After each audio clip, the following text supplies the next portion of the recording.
Hey, Senator Cutrona, man. I know you're trying to get this 10 years, but we just voted on this marijuana, and then I see you voted with Senator Huffman to cut down the percentages, the home grow. What, like, why are you doing that, man? I got you. All right. Thanks, man. I was going to say that. I agree. I have 5 acres. What if I want to grow marijuana on my property? I was going to say that too. I was saying, because this was the one I don't think we're going to agree on very much. So go ahead. What do you got? I think we will more than anything. So look, real quick, great question. First of all, with issue 2, it's something that's in the Ohio Revised Code that it allows us to make changes and tweaks and things just like any other law. Okay. What that Senate Bill 56 does is not overhaul, what was passed in the will of the voters. Actually, the majority of that bill created public safety. It says you can't smoke around children. You keep it X amount of feet away from the schools. It gave opportunities for expungements for people that already had, marijuana-related charges. It allowed for that you wouldn't be advertising towards children. There was all these different things in there. And with regards to home grow, the reason why, and this is where it came into it, they brought people in to testify. And as they started testifying, the way it was written, you would one household could have 24 plants. And what that translates to is like 5,300 joints.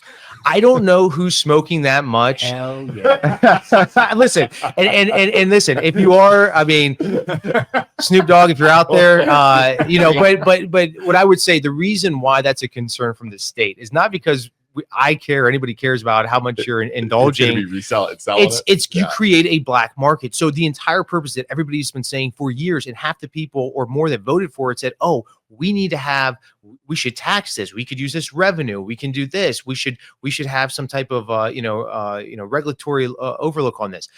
Well, what you have done is created a black market. That black market will then usurp it, right, and then go and sell that, and you don't know what you. So that was the purpose for it. My counter to that would be, if it's a legal product, why does it matter? It's the same thing. You're not allowed to sell it. Sell corn on the street, but well, can you? Because you need permits, right? So I would say, just like everything else, there has to be some type of oversight. For example, alcohol. You can make your own homemade wine, right? Yeah. But the moment you start selling it, that's a problem. So what if I want to give joints to all my family and friends? Like, you know how you're Italian? You know how that works. 5,300 joints for Christmas. Looks like you guys are gonna have a very lively Thanksgiving. I hope you're cooking for plenty. So look, at the end of the day, we're just trying to look at this on a very practical matter. Like, first of all, most people, and this is stuff that I heard during the committee process.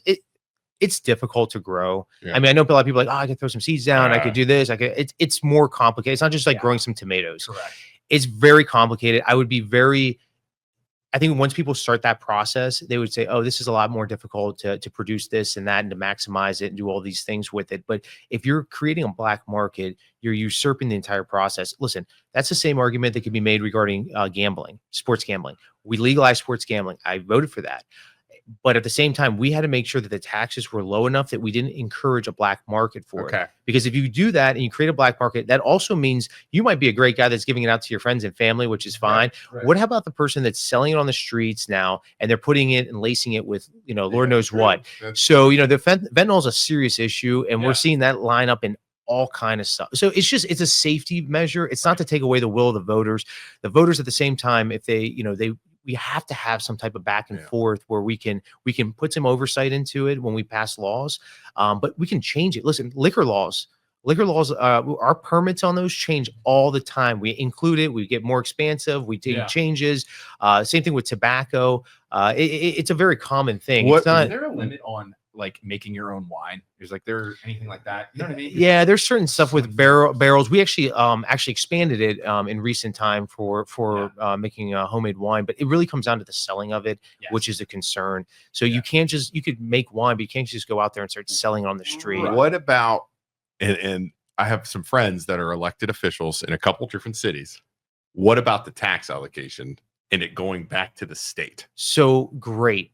All right, let's clear the air on that. Clear it. It is going to be clearer than the smoke that it'll be out there for those Megan's 53. commenting about that too. So we'll cover that right now. Because we keep hearing right now it goes to the local towns like Struthers and Austintown. for example, where I know those people, and they actually said, "Hey, you got to ask him these questions." I love it. I love it. You can probably guess who they are. Yeah, no. And I would tell you this. Yeah. I listen to my constituents. I listen to the people that are in my community. The people voted for that, right? The Senate Bill 56 had that provision in there. I spoke up in caucus and said, listen, I can't support something like this if it's going to take it away from my locals. I said, it's unfair. Right. Austintown allowed it. Struthers allowed it because of the intention of getting this revenue.